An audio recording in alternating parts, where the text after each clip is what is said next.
Mau edit video seperti ini? Saksikan tutorialnya setelah intro berikut.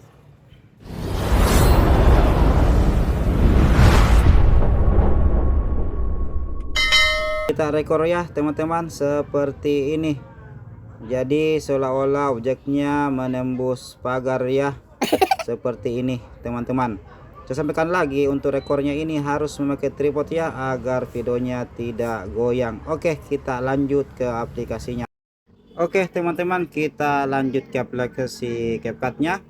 Saya sampaikan lagi teman-teman, aplikasi CapCut yang saya pakai mengedit ini aplikasi CapCut gratis ya, yang di-download di browser. Dan bagi teman-teman yang mau linknya, bisa ditulis di kolom komentar, ntar linknya saya kirimkan. Oke, kita lanjut, kita buka aplikasi CapCut-nya.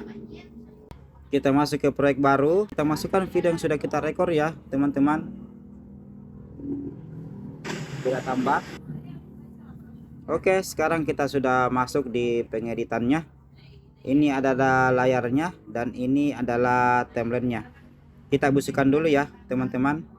Oke, kita jalankan videonya, mana yang kita mau ambil dan mana yang kita mau delete atau hapus. Jadi untuk pengeditan kali ini teman-teman sangat simpel ya, karena kita hanya memakai tools transisi. Oke, kita jalankan videonya. Di sini kita tekan timelinenya, lalu kita bagi. Oke, kita jalankan lagi teman-teman. Kita jalankan lagi.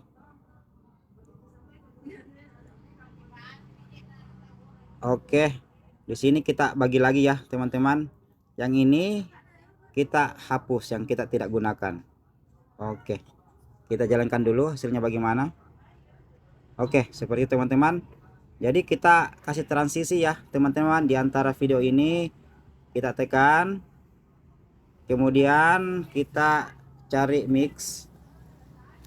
Kita pakai yang ini ya teman-teman, kemudian tanda centang.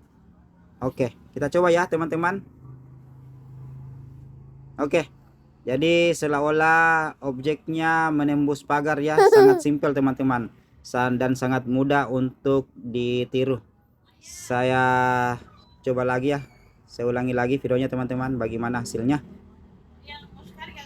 Oke, jadi sudah selesai ya teman-teman. Jangan lupa like, komen, dan subscribe ya, demi perkembangan channel saya ini. Dan jangan lupa kita ekspor. Semoga bermanfaat.